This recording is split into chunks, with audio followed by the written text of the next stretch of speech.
আজকে আমার আইবুড়ো ভাতের চতুর্থ পর্ব।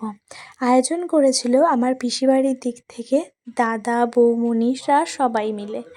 আমার পিসির খুব ইচ্ছে ছিল আমার বিয়েতে অনেক আনন্দ করবে, অনেক মজা করবে, কিন্তু সেই ইচ্ছাটা হয়তো পূরণ হলো না। কিন্তু পিসি যেখানেই থাকো সেখানেই থেকেই আমাদের অনেক আশীর্বাদ করো, আর তুমি যেখানেই থাকো খুব ভালো থাকো। আজকে সবটা বৌমণি, দাদা নিজের হাতে সবাই মিলে করেছিল।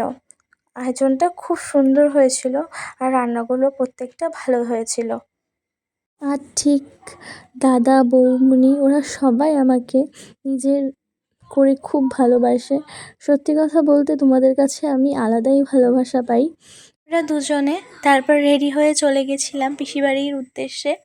তারপর সেখানে গিয়ে অনেক মজা, আড্ডা, গল্প করে তারপরে বাড়ির দিকে রওনা হলাম।